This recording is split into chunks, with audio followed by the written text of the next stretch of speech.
Hi, everybody. This is Mary Beth from Operation Parent. We're just going to go ahead and open the doors here to let everybody in. I believe we're going to have a very large crowd today.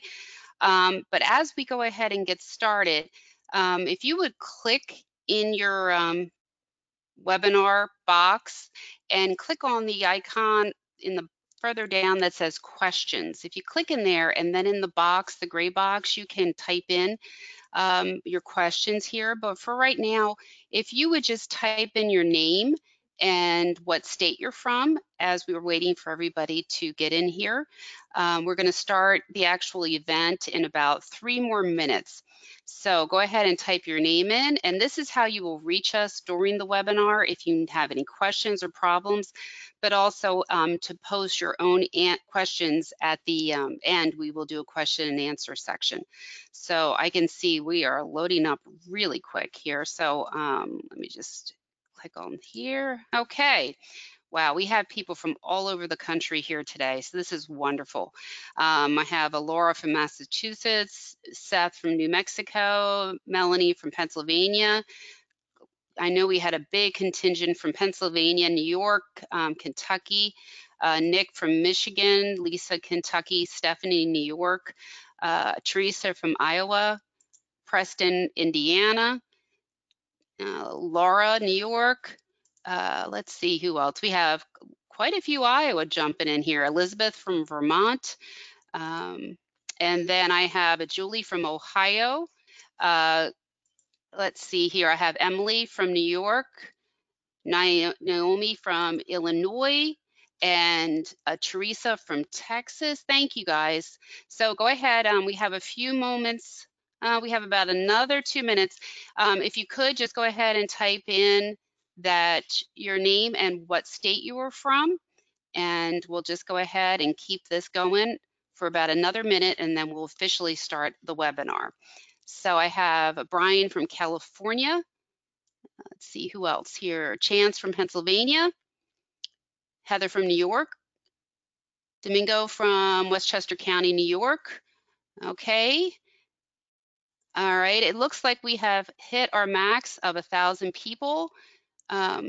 So unfortunately, we have a max because of our platform of 1,000 people. So just so you know, you guys got in there before the max closed. So, and what we're going to do now is just go ahead and we'll just continue to let everybody get in here. All right.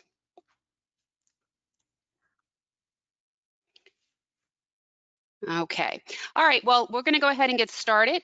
As I mentioned earlier, my name is Mary Beth Huberti, and I am Program Director here at Operation Parent, and we are so excited to have such a wonderful group and crowd of parents, counselors, school people, school administrators, plus community leaders who are here today to learn more about how to help your teen cope with anxiety during COVID-19.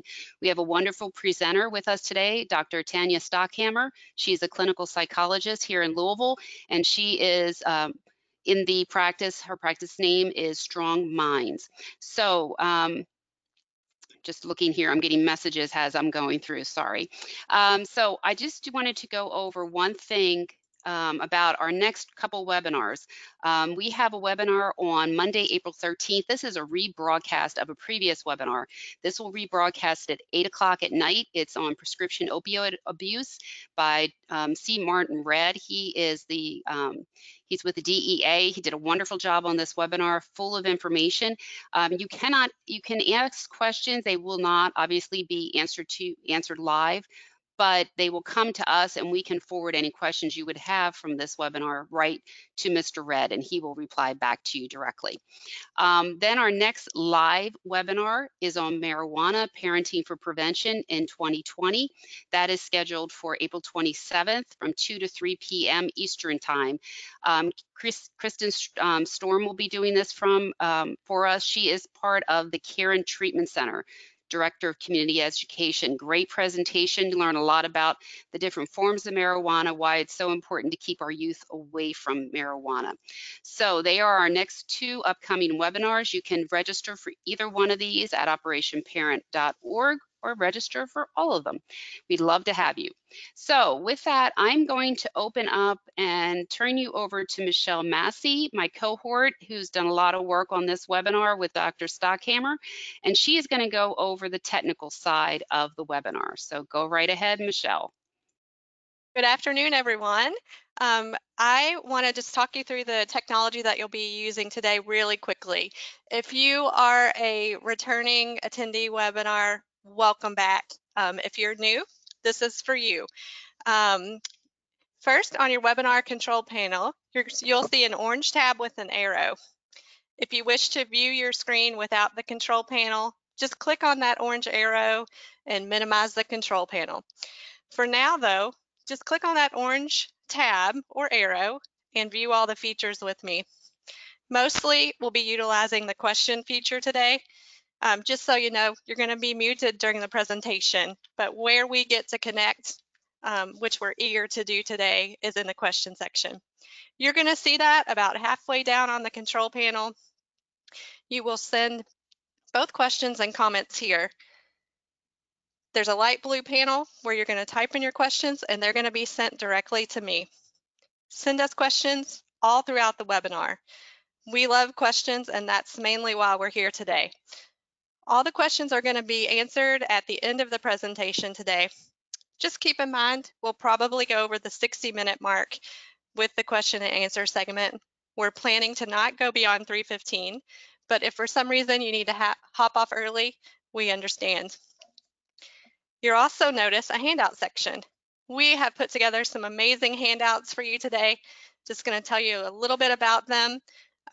There's one titled Helping Teens Cope with Anxiety During COVID-19. Those are resources put together specifically by Dr. Stockhammer for you. There's a guide to helping families cope with COVID-19. This is from the National Child Traumatic Stress Institute. You also have the slide handout from today's presentation. A really great resource from Child Mind Institute, supporting teens during COVID-19, where they talk about radical acceptance of all the anxiety surrounding all the unknown factors that we're all dealing with right now. The last one is titled Hey Sigmund, Anxiety in Teens. The neat thing about that handout is they also recommend the Smiling Mind app as a meditation option for teens. So those 5 handouts are available for you. If you want to download them right now, just double click on them. The handouts in that location are only going to be available while we are live.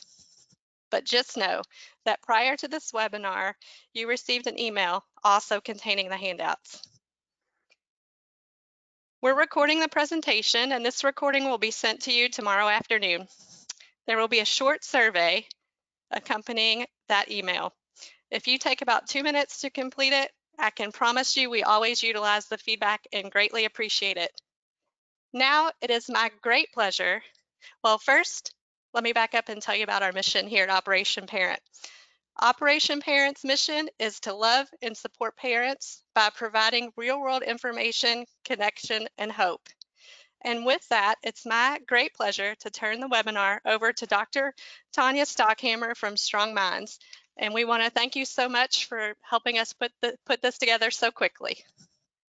Well, and I want to say thank you, Mary Beth and Michelle, for all the support you've given to help me prepare this talk. Hi, everybody, and thank you for listening and taking the time out of your day to be here.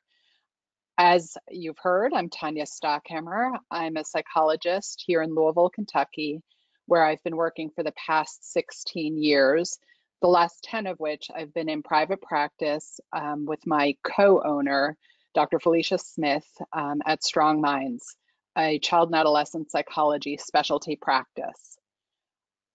Before that, I'm actually a native New York and New Jerseyer.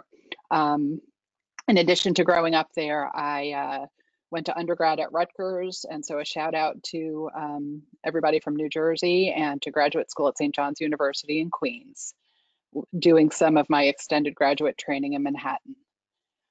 Like many of you, here I am at home trying to adjust to the new normal, with my family, which includes 2 teens and a preteen, and also trying to work out the logistics of working from home, like getting used to new technologies, like the headphones that I've got on my ears right now, and this webinar format that I've not used before, and figuring out how much I need to dress up for work meetings when I'm meeting from home, figuring out how to help my kids navigate the new rules of social connection, and trying to also navigate, I have a spouse who's a healthcare worker, and how to navigate quarantining at home when there may have been a workplace exposure to COVID-19.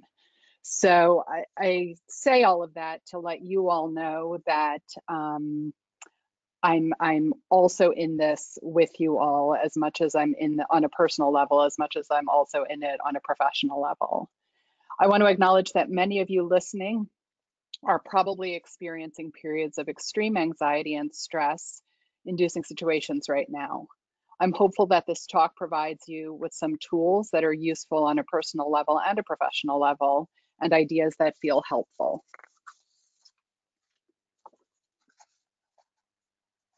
So a little bit about what I hope to cover today. As Michelle and Mary Beth said, we are going to leave lots of time for questions and answers. But to start with, we're going to just cover a few things. One is just kind of a brief overview of anxiety and how it works, the ways in which it's helpful and not helpful.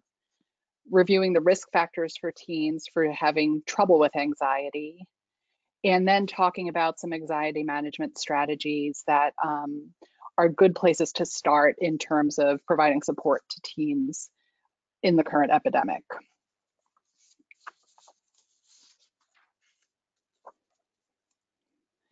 So to start with, let's talk about what we mean by stress and anxiety. And one of the things that you all should know is that I will use these words fairly interchangeably in this talk, and generally mean normative stress and anxiety, and not necessarily anxiety disorders. Anxiety and stress are neurobiologically driven.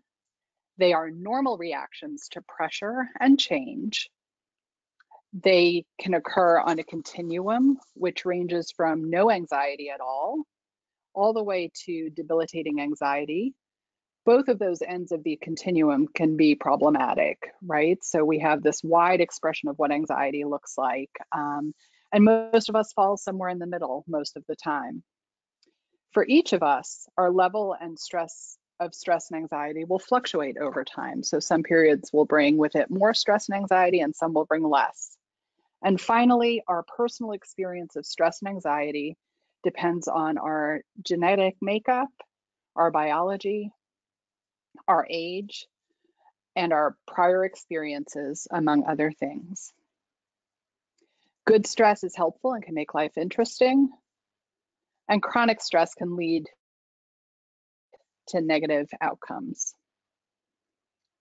We can show the other points.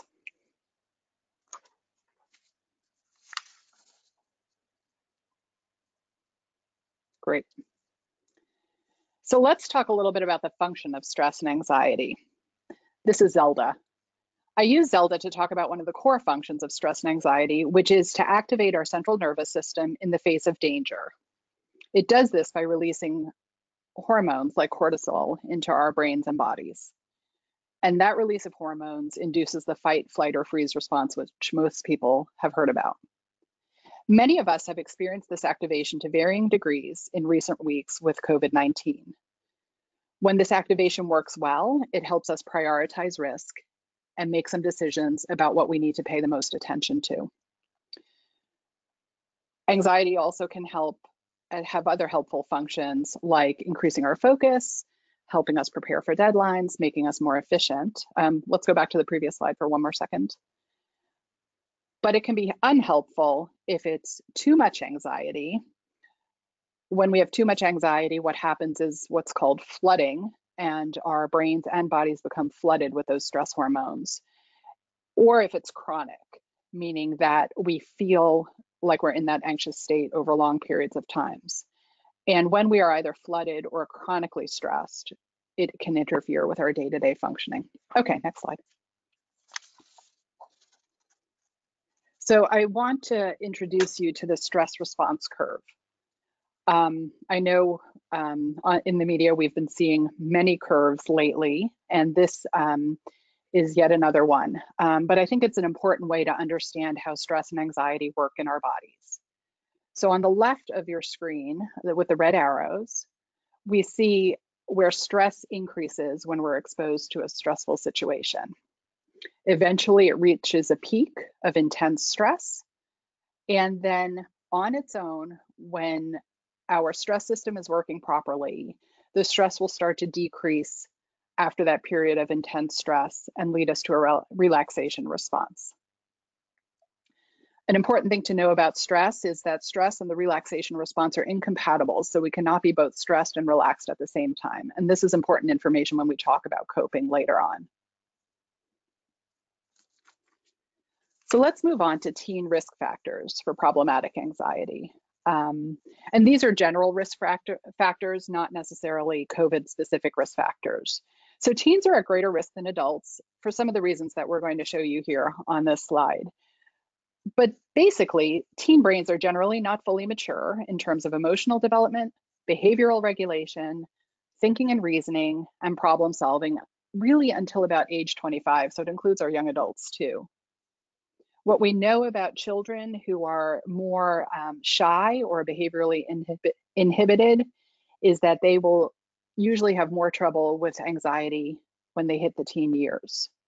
We also know that teens who internalize their feelings and tend to use an avoidance strategy in dealing with them tend to struggle more with anxiety. And those are not teens who are not talking to parents, but those are the teens who are really kind of not talking to anyone about their feelings. Moving on, we know that teens who perceive low social support, and the word perceive is really important here because sometimes we see teens who look like they are surrounded by their friends and are laughing with their friends. I'm thinking of the school setting here, and sometimes these teens look like they're in the mix, but they perceive that they don't have close friends. They feel lonely even when they're in a group of people. And so often anxiety is a risk, or problematic anxiety is a risk for those teens. We also know teens with lower physical activity levels are prone to anxiety, and teens who are spending too much time on their screens or on social media will also struggle. You can go to the next slide.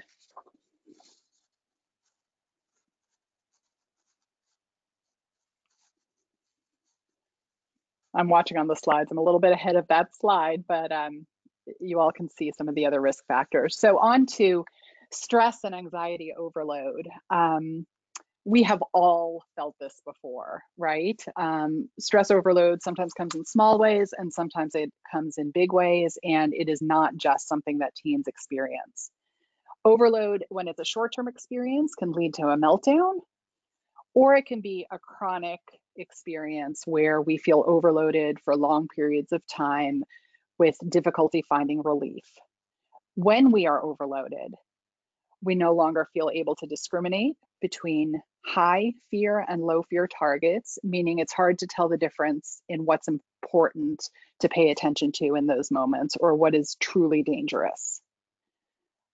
When we're overloaded with stress, the fear or anxiety will also fill in the blanks and everything seems more dangerous. So when we're in that high stress mode, we tend to the anxiety kind of gloms on or attaches itself to multiple things, and suddenly lots and lots of things feel dangerous. I think a good example of this right now is everyone's need to make sure they have enough toilet paper.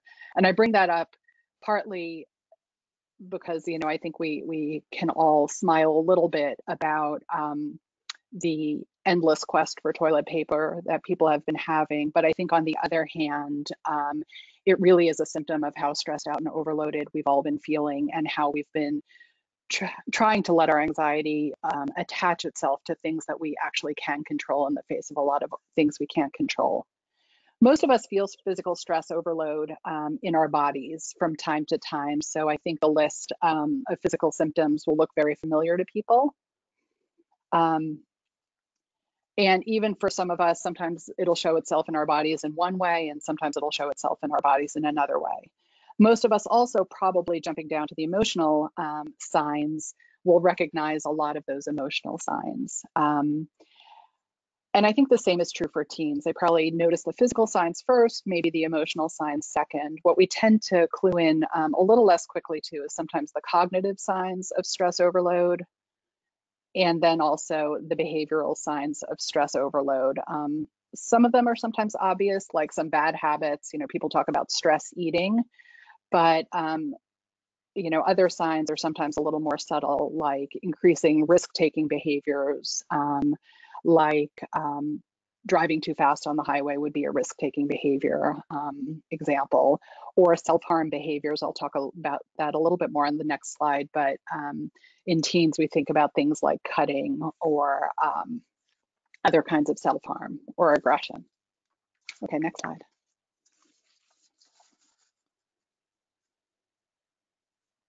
So moving on to unhelpful anxiety management strategies. Here are some of the behavioral manifestations of stress that sometimes are used by teens as an attempt to cope.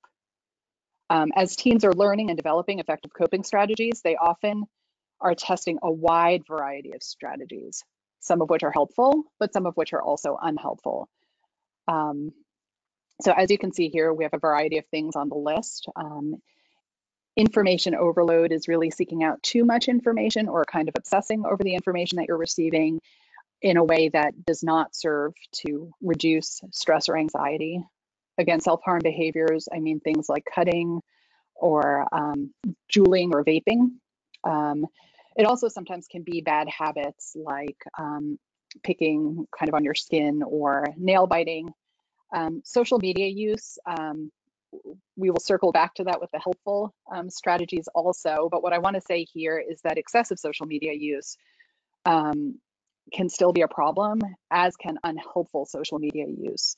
And by unhelpful, it means using social media to compare yourself to peers, maybe, where what you're doing doesn't seem as fun or interesting or exciting or as good as what they're doing. But also getting access to incorrect or unhelpful information via social media. One of the other things I want to say about unhelpful anxiety management strategies, as we're starting to move forward to talk about more helpful strategies, is that the idea is not necessarily to combat the unhelpful strategies, but to make sure that we're adding in plenty of helpful anxiety management strategies. If we were all robots, it would be easy to kind of flip a switch and shut off any unhelpful anxiety management strategies we each have. We all have some, but unfortunately, it doesn't work that way. So here's our curve again, and I just want to say a few things about how unhelpful anxiety management strategies work. As you can see in the center at the peak moment of intense stress in our curve, there is an escape shown by the blue arrow. And so the problem with unhelpful anxiety management strategies is that they usually provide a quick escape or a quick relief from the stress or anxiety causing situation. But rather than helping us ride out the anxiety to a state of relaxation and kind of moving forward, it kind of pops us back to the beginning of the stressful event or the stressful trigger. And so we wind up in this unhelpful loop of increasing stress, a quick escape, which provides a lot of relief, but then we're just right back at the beginning instead of learning how to manage and cope through the stress onto a more relaxed state. So I want to start shifting over, I'm mindful of our time, to some tips for helping and supporting teens. When I look at this picture on this slide, I think of the raging river, and what we want to do is be the banks of the river for our teens. So we can't be out in the river with our teens. Our job as parents is to be the banks and provide guidance and support from the sides. We want to so we modern parents are driven to reduce stress in our teens, right? That's what we feel like we want to do. But when we do that, we take away the opportunities for them to lean in and learn developmentally important coping strategies. So really what we want to do on the banks of the river is allow our teens to confront stressful situations themselves and develop and execute their own plan for managing with our guidance and support. So this is my sort of public service reminder to not be a helicopter parent or a lawnmower parent, but really be the banks of the river that our teen is going down. In the time of COVID, these things are definitely also still true and important to remember. Overall, our teens' most important task is their own quest towards independence. Obviously, in COVID, with all of us having significant restrictions on our independence and movement, it does provide a particular challenge when we're parenting our teens and for our teens themselves. A quick word about something called growth mindset, which is a concept introduced by Carol Dweck at Stanford University. I'm not going to go into a lot of detail on this slide, but what I really want to remind people is that the way we understand the brain now is that it functions more like a muscle where we can train it and teach it to learn new skills rather than each of us just being made in a certain way. So the made in a way mindset is called a fixed mindset, and the ability to learn and grow mindset is called the growth mindset. And so as we're thinking about developing more adaptive skills, we always want to remember a growth mindset. So on the next slide, here's our curve again. And here we show very quickly how the use of adaptive coping strategies can help reduce overall magnitude of stress and provide support for riding out the stress. So what happens is that as we use healthy coping strategies, repeated experiences of successfully riding out the stress leads to improved overall coping and stress management. And those lower experiences of stress help us know that we can handle this. So essentially, healthy coping strategies, and I know we've heard this phrase a lot, actually also help us flatten this curve. And so that is the goal of the healthy or adaptive coping strategies. A caveat to this, when the stress peak is really high, like it is for many right now during the COVID-19 epidemic, it is much harder for a single healthy coping strategy to help us ride out the stress. Rather, it will take a whole set of strategies used together to work through the stress and help us ride out the anxiety. Very quickly, on this slide, we're just going to show you some general teen strategies for anxiety management. I think we can kind of show those all. Teens should take care of their body, manage their emotions in healthy ways, change their thinking, be kind to themselves. Teens tend to judge themselves more harshly than those around them, except maybe their parents. They need to work on building their skills and they need to talk it out. Some general parent strategies for anxiety management. And I want to just touch on a couple of these in a little more detail, and then we'll go to supporting your teen. One is the first one. It is essential that parents manage their own stress and anxiety, and it's for two reasons. One is stress and anxiety are contagious. And so when we are stressed and anxious, our kids know it, they feel it, they react to it. Two is that we are the best models of coping for our teens, especially in these days when many of us are all home together all the time. We need to also be aware that triggers for parent and anxiety and teen anxiety right now may be different. So for instance, a parent may fear contagion of the virus, may be having worries about making sure that family, like physical family needs are taken care of, may be stressed out about financial concerns. In contrast, your teen may be stressed and worried about not being able to see their friends, about what this coming summer is going to look like, about not being able to play their sports season, or about being bored. All of those triggers are valid and important, they're just different. Also, parents and teens may show their anxiety in different ways. So for instance, you may have a parent whose way to manage all this stress and anxiety is just to go into hyper-functioning mode where they are really organized and getting things done, and your teen may be wanting to lay in bed all day and sleep late and not get dressed. And so we have to keep in mind that, that our reactions to the stress and anxiety really may look different from our teens. Also, I've definitely encountered some teens in my practice in the past few weeks who actually feel a little bit less anxious right now in a day-to-day way than they usually do when they are fully engaged in their day-to-day school life and academic challenges and busy after school schedules. And so it may be true that for some teens, there's actually some relief in stress right now. So how to support your teen during COVID-19. I want to touch on a few things, and I know we'll discuss some of these also in the question answer portion of the hour. So first of all, it's incredibly important to acknowledge all the feelings that your teen might be feeling. They may be feeling worry and fear about ill family members or friends, or when things will go back to normal. I want to talk about disappointment a bit, because in addition to disappointment, your teens may be feeling genuine feelings of loss or feelings of isolation.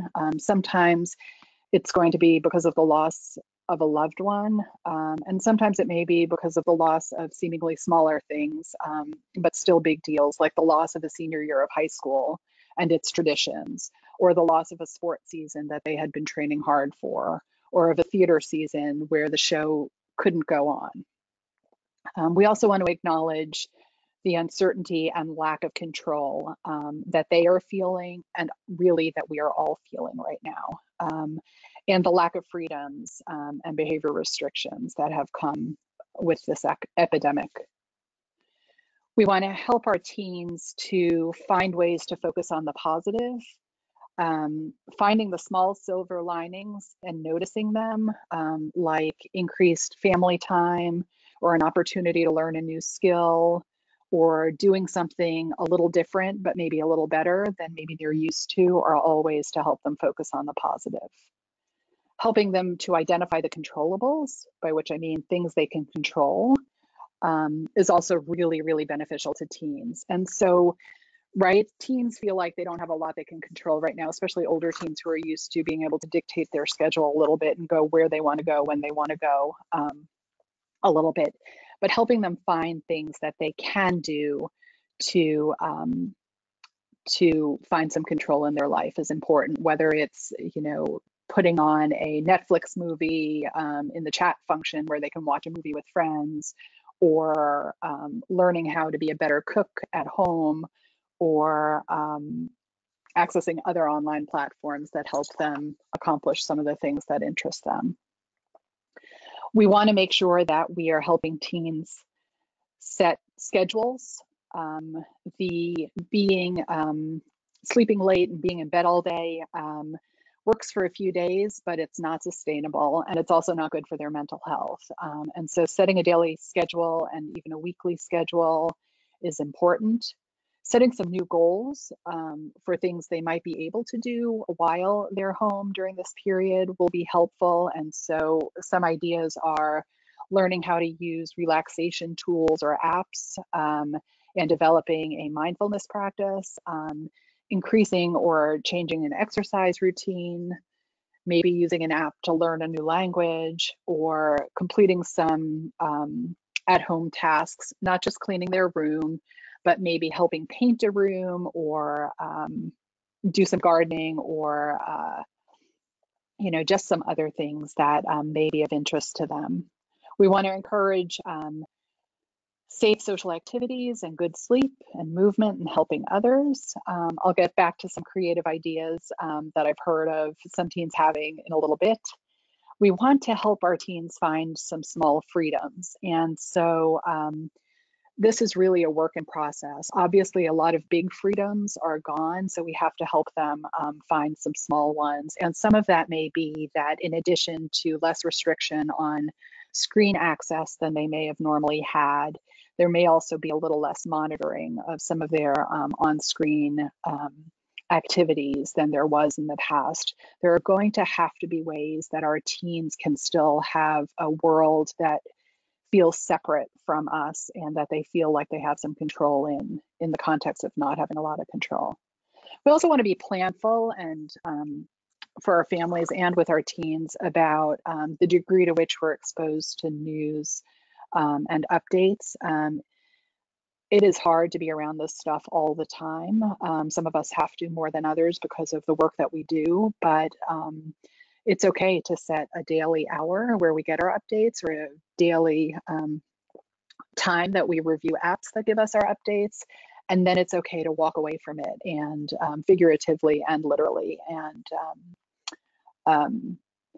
just get our mind doing other things. Remember, to try and flatten that stress anxiety curve, we need to use lots of helpful coping tools, and overloading on the news is not generally one of them. We want to be honest and age appropriate with our teens about our communications with them. If we don't know the answer, a big question that I've heard a lot of is, when is life going to be normal, or when will this end? And the truth is, we don't know, and it's okay that we don't know. And part of the way that we can be in this together with our teens is to let them know that that is as stressful and difficult for us as it may feel to them. We want to make sure to collaborate and not lecture our teens. Our teens may not be showing the same level of concern or worry about some of the things that we want them to be worried about, but we need to stay in the debate with them, especially the ones who are pushing hard for some freedoms and independence. They are listening, even if it's kind of in the context of an argument, even when it doesn't seem like it. But part of getting them to listen to our perspective is to make sure that we're listening to and supporting their perspective.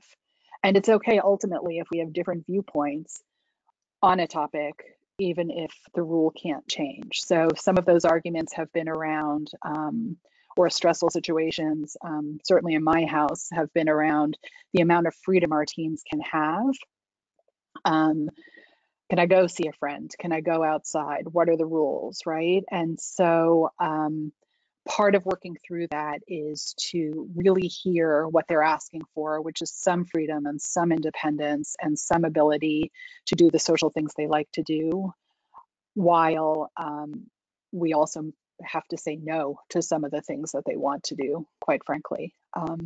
The last thing I want to say that's really important on this slide is that some teens really may be experiencing a worsening or new symptoms of anxiety and stress that are in kind of the debilitating end of the continuum. And so what I want to urge all of you who are listening is to not wait to seek help for those teens. Some of it may get better as some of the rules change again, but since for the foreseeable future, those rules seem like they will not change quickly, it is important to connect teens to resources even during this time. The good news is that generally providers are able to provide services via telehealth. And so there is still access to services even from home right now. Okay, next slide.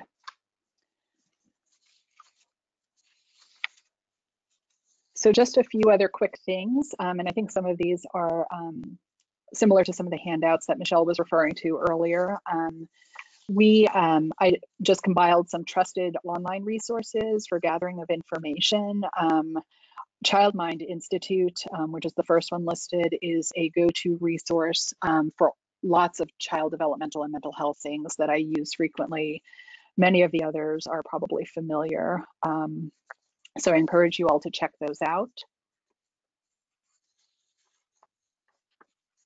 And then I think we've got a slide for some free apps.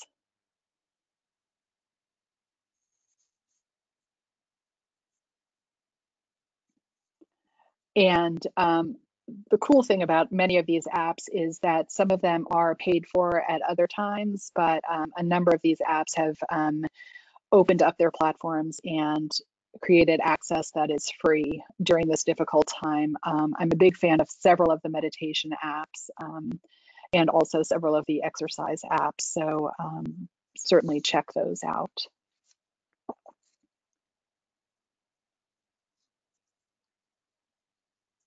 All right. Thank you, Dr. Stockhammer, for the great information. And you can with reach that, Strong Minds at strongmindspsychology.com.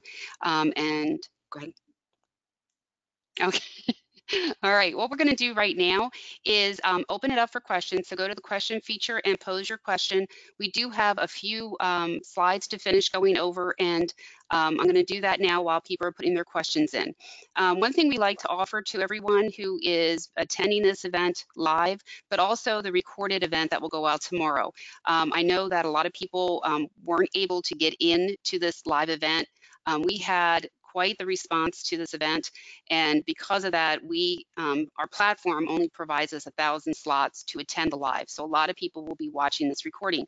So for everybody watching the recording, this discount is also available to you. We are offering 20% off the purchase of one parent handbook, and the discount code is the date 040220. This offer you have to purchase by April 9th. We just have you go on to our website at operationparent.org, and you can order it there, and it will be applied to the discount, will be applied to the purchase of one parent handbook, and then we will just ship it to you. Shipping and handling is extra. Just a reminder, these are our next webinars coming up, and we would love to have you there for those webinars. You can find Operation Parent also on Facebook, Instagram, Twitter, and please check out all of our webinars that are coming up, plus our recorded webinars that are free and available to anyone on our website. So you can go onto our website and go to free resources, and you will find all of our recorded past webinars. So with that, Michelle, I have your microphone open. If you want to go ahead and start with questions, that would be great. Super.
or helpful, communicate with school staff around ways to reduce some of that stress. So for example, if there's a kiddo for whom audio learning is really difficult, then maybe certainly a conversation with the child about, okay, I get it, this is hard, is important, but then also maybe reaching out to school and seeing if that child can have access to material in a different kind of a way will be an important part of the solution to reduce some of the stress. Okay, Dr. Stockheimer, how do you forecast this COVID-19 is going to impact our youth psyche? That's also a really great question. You know, it's a little bit hard to forecast exactly.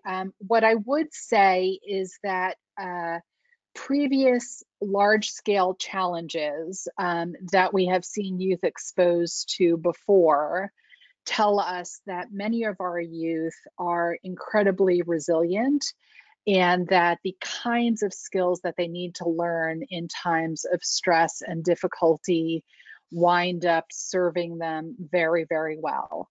Having said that, so many will be okay and just fine, and maybe even very quickly put this in the rear view once we're mostly through it. Having said that, there will definitely be a subset of youth who will struggle more, for whom parts of what is going on right now will remain problematic and anxiety inducing, and who may even start to show some signs or symptoms of exposure to a traumatic event. That will vary by child. That may well vary by the part of the country that you're in. And it will vary depending on what kind of personal and family history you may already have. Thank you so much for that. We would like to know, what specific relaxation app do you like? So I'm a big fan of, it's a great question, of the Calm app.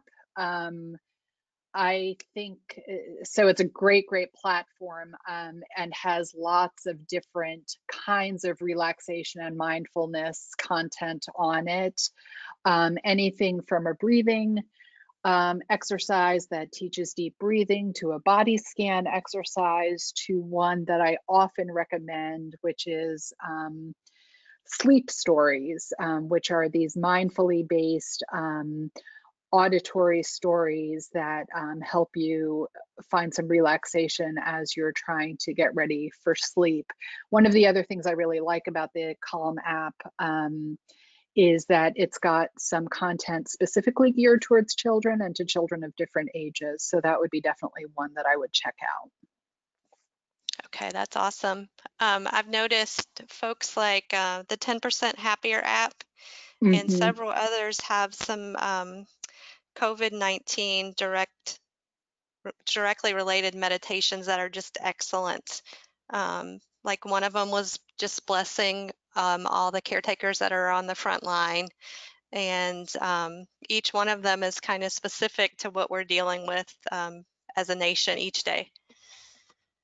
All right, so Lily from New York would like to know, can we put the link for the webinar on our school website for parents? Yes, yes, you may. So we just encourage you to, it will send them to a registration page and they'll have to fill that out. It's very quick. And then it'll put them right into the recording. And that link will go out tomorrow in the follow-up email. But yes, you may do that. Okay, super. Thanks, Mary Beth. Okay, so here's another great question. As teens are gathering together, despite the stay-at-home directions that we're all receiving, could this be related to their stress overload? Do you think that this is also a type of risky behavior? And I guess most importantly, as parents, how should we reel that back in? Great question. Yes, I think it could be all of those things, right? I think in times of stress, what we want to do and what teens want to do is revert back to the behaviors that are familiar and comforting, and hanging out with friends in person or in real life is obviously a really important component of that. I think that from a parent perspective, that definitely does look and feel like a high risk behavior because of our cognitive awareness of the risks of transmission of this virus. I think for teens, this is one of those times where their sort of cognitive ability and their sort of cognitive immaturity is probably at play a little bit. And I think they are not in the same way that adults are grasping the risk and grasping the danger. It probably feels a little remote. I think we can teach our teens and work to teach our teens and try and help them understand those risks a little bit better, and then find safe ways. I don't like the word gathering right now, but safe ways where maybe they can see a friend in real life with appropriate safety precautions. Maybe take a walk around a neighborhood at a socially safe distance so that we're not cutting off their contact completely, but still allowing them to fill some of their need for that social contact. I think a lot about folks who may be living in apartment buildings as opposed to houses. And so I think some of this kind of coming and going from home is even more challenging in those spaces. So I'm mindful as I answer that not everybody may be able to come up with some safe alternatives. Good point. So what do you think about how to work with a teen or, a family member who does become sick? And the question is specifically geared towards mental and physical health. So I think how to stay mentally fit when you're dealing with physical issues might be the essence of that question, if that makes sense. Yeah, I think that makes sense. And so I hope this answer feels helpful. Obviously, from the sound of it, and some of this is certainly outside of my expertise, but there is a wide range of kind of getting sick that may happen with this virus, from very minimal symptoms to life-threatening and life-ending symptoms. I think for folks who are sick but kind of well enough to be home, I think we want to do sort of physical and mental comfort care as much as possible, but then also encourage those folks to keep to a routine to the extent that that feels possible and comfortable, which again may include getting out of doors to the extent that that's possible, still moving, taking a walk, or just getting out of bed and stretching legs and, moving to a different room in the house. Obviously, if there's someone sick at home, there is some home quarantine that is also challenging in terms of movement. But we know that movement is really important for mental and physical health. And so in the group where that feels possible, I think that's helpful. Yes, and when we were doing the research on apps that we like, I was seeing any type of exercise that you might like to do. You could Yes. probably find free access to that right now. And so I would encourage you to be really creative in matching up exercise that you really do enjoy, and you could probably find it right now. Yeah, Uh, absolutely.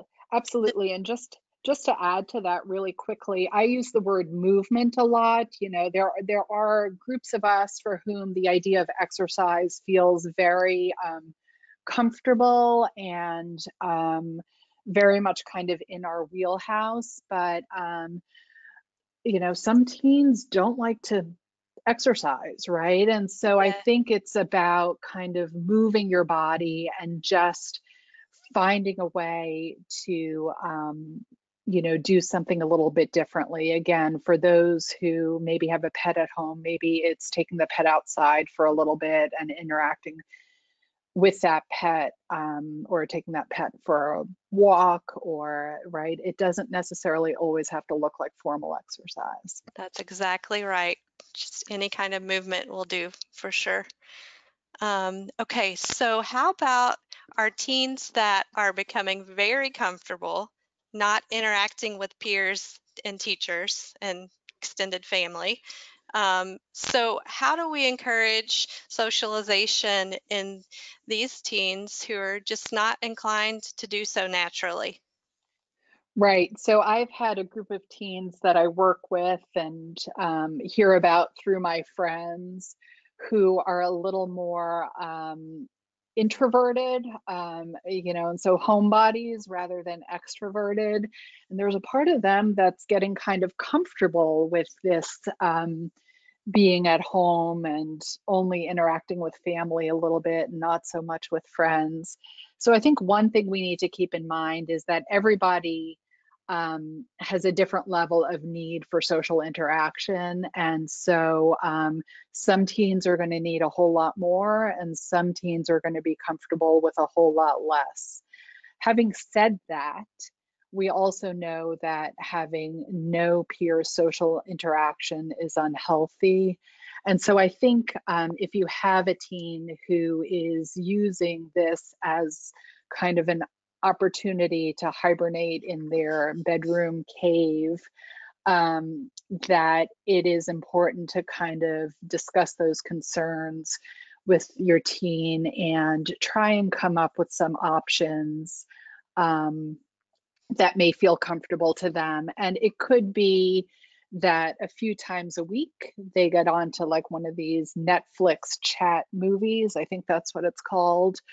It could be that a little bit every day you kind of marshal their sense of responsibility to family, and I need you to do me a favor. I need you to video chat or call your grandmother every day, because she's home alone and fairly isolated, and it helps her feel good to hear from you. And so we marshal their social interaction in a little bit of a different kind of a way.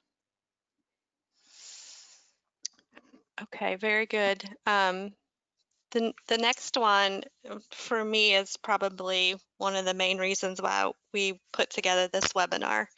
Um, so this question is that my son is 12 and it has already been struggling with anxiety disorder and depression. He's one of those that you mentioned that doesn't feel like he has anyone to connect with right now. He says he has no friends to FaceTime or anything. How can I help him get connected creatively? So I think the Netflix chat movie is one idea. Do you have some other thoughts there? Yeah, I mean, I think, you know, I think we're all going to have to get creative here, right? And think outside of the box. And maybe also sometimes as parents, push ourselves to, you know, maybe do some things for our young teens and older teens that maybe we wouldn't have done at other times. When the kids are at school with each other and see each other kind of face to face every day, there's a certain amount of natural social interaction that's happening. But since they don't have that anymore, it really may be a time where you as a parent need to think or marshal some friends who you know have similar age children who maybe have kids who are having similar kinds of struggles, and sort of bring them together. And maybe part of bringing them together is kind of through a group chat where the parents are on it, or um, you know, maybe there's also, I've been astounded at the creativity that's out there on the internet. So maybe there's a way of getting on a live video chat where they are, learning how to do a new skill via video chat, which puts them, even if it's virtual, and maybe it's not directly interactive, but it kind of puts them on a screen or in a quote unquote room with other people besides just their family. Thank you so much for that. So sometimes we hear other adults saying that older generations had it so much harder than the current generation, which invalidates the feelings of teens, especially our seniors who are feeling basically grief and Yeah. loss and disappointment with the sudden end of all their activities. What can we do to really dig in there and validate those feelings? I mean, a lot of our seniors aren't wanting to talk about that too much with their parents.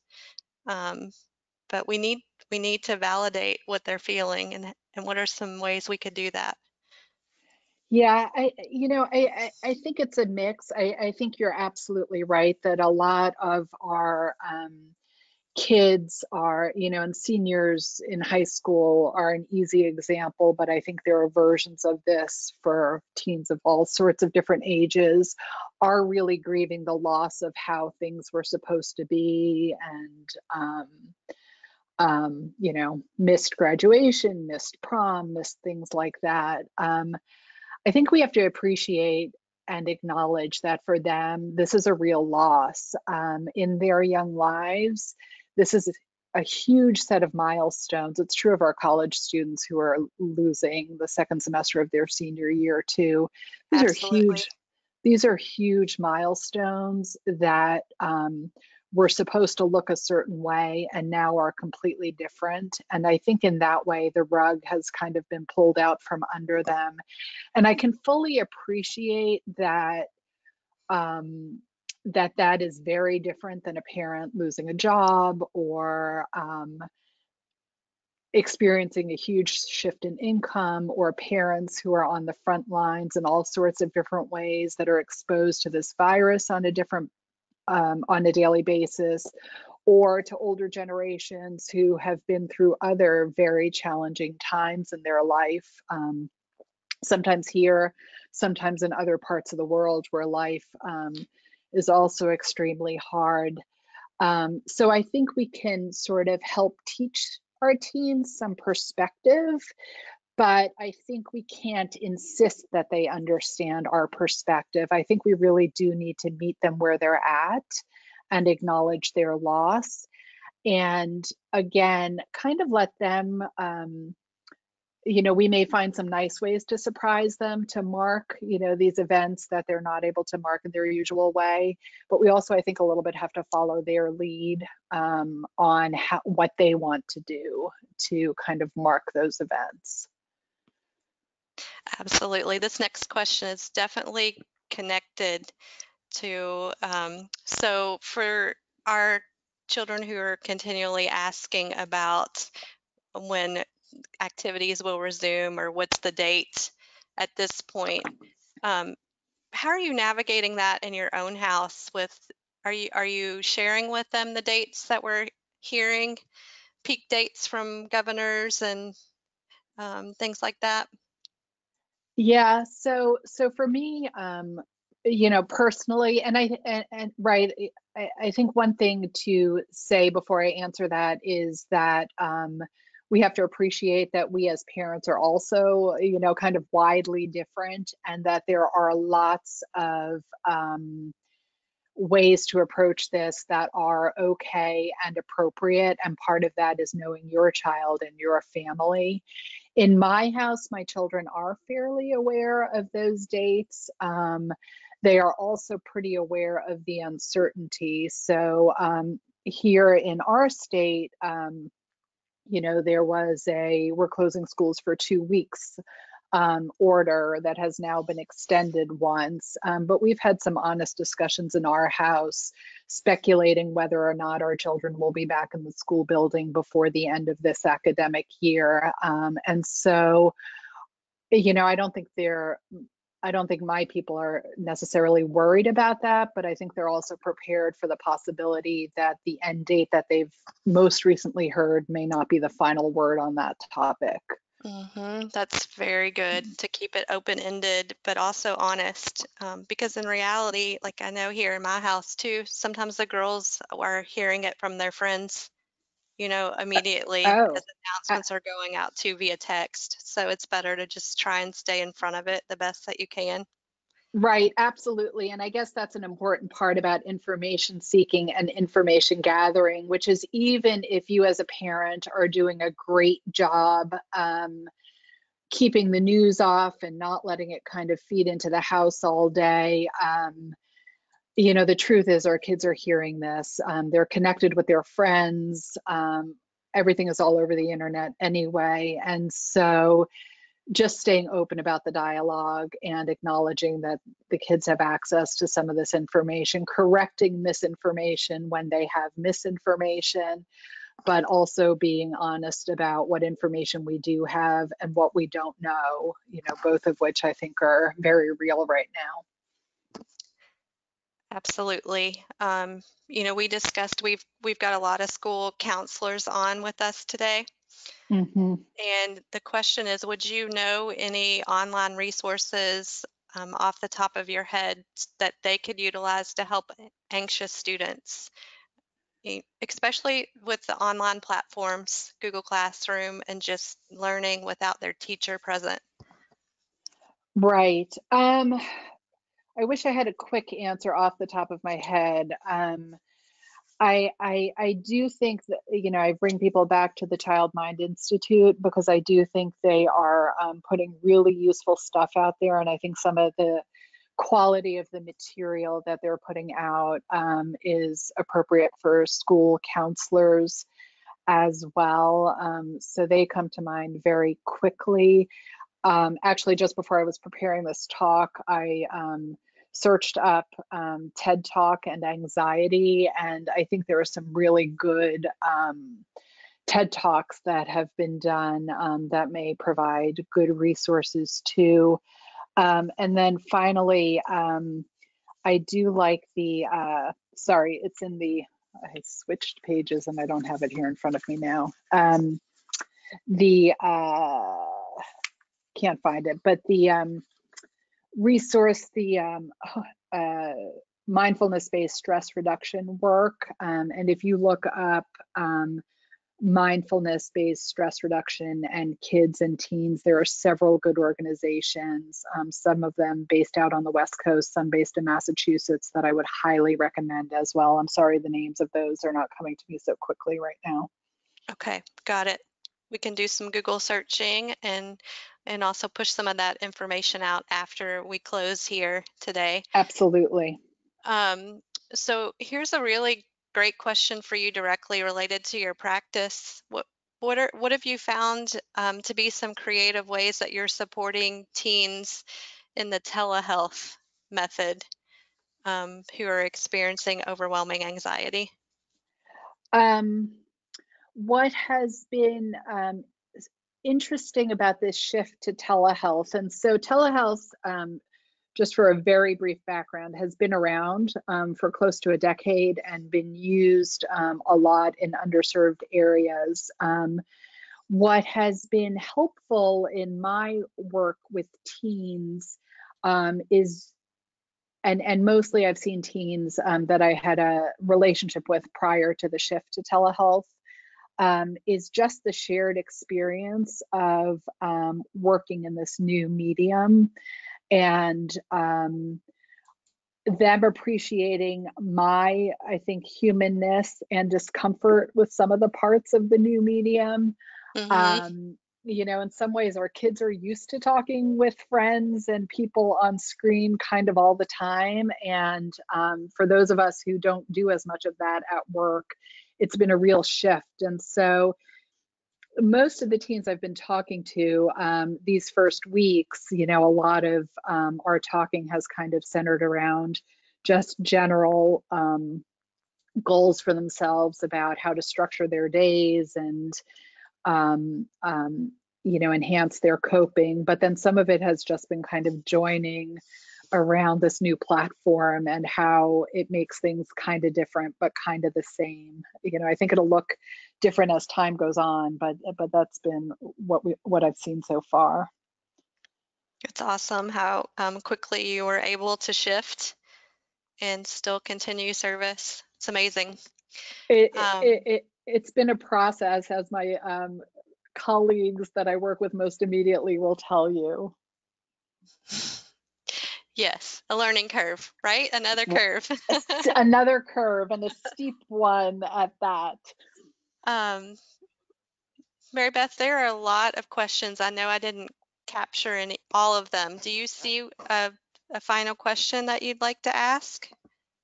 There was one that I thought was interesting and would talk to dealing with parents that are not together, but an ex-spouse traveling for pleasure and having to explain to the ex-spouse that it's not in the best interest of the child. So any way to help explain that, or also deal with having to tell your child you shouldn't see their parent for 14 days in the interest of self-quarantining? Yeah, I think the thing I would say, I do think all of this is more complex for families where children have two homes or multiple homes because of negotiating some of the differences, in just parenting style and lifestyle choices, but also some of the physical parts of moving between two homes, which may be different than they were before. I guess, there are no easy answers to this. What I would acknowledge and sort of highlight is that some of the kinds of issues that were difficult before COVID-19 in multiple kind of family, in multiple home families, are going to remain difficult, and maybe the stress of the current situation may even make some of those worse. So my biggest recommendation, I think, is to be patient and have grace and be honest, and try and communicate as clearly as possible. And if that's not possible directly with an ex-spouse, then seek a helpful third party who can help facilitate that. Okay, thank you. You're welcome. Okay, I think we're at our time mark. I know there might be a few questions we did not get answered. Would it be okay if we send those to you? Sure. And if you wouldn't mind.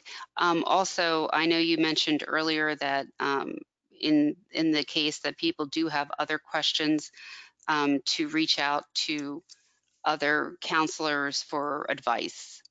Yes, for sure. And so one of the things that we need to say is, so in this world of telehealth, most of us can only practice in the states in which we're licensed. And so even though we are, a lot of us are doing this digitally, we generally can only connect people in states that we're already licensed in. So in some ways, you're still seeking to connect with local people. One way in most states to have some help in getting access to a therapist is to contact your state psychological association. Another way is to contact, if you have a third party health insurance company, is to contact that health insurance company or go into your patient portal, and usually that will generate a list of providers. Sometimes it's a little more difficult, but I know that, especially now with some people practicing telehealth, some people not, some people doing a mix, it's just going to take a little patience and persistence, I think.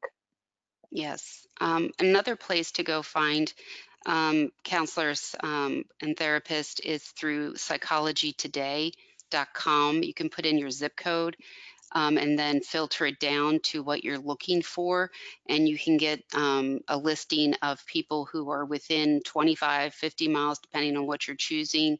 And then you can read their profiles. So that's another way to go to find somebody. Absolutely. Okay, well, with that, we're going to go ahead and close the webinar down. Thank you so much, Dr. Stockhammer, for the time and patience with this, with just putting this together so quickly. And Michelle, you did a great job. And we are just thrilled that we were able to put this together. Thank you again. Michelle, do you have anything? Just closing, I was going to say, along with the questions, there are many, many thank yous for the information for you, Dr. Stockhammer. Lots of kudos are coming through. So thank you a million. Thanks a lot. Well, thank you to you all. And, you know, I just have to say this is a difficult time for all of us, and we're in this together, and we just need to kind of take it one step at a time.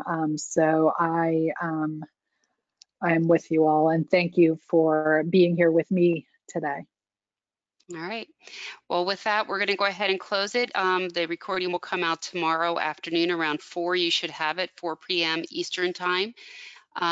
So go ahead and look for that email tomorrow. And with that, I'm going to shut everything down, and thank you so much.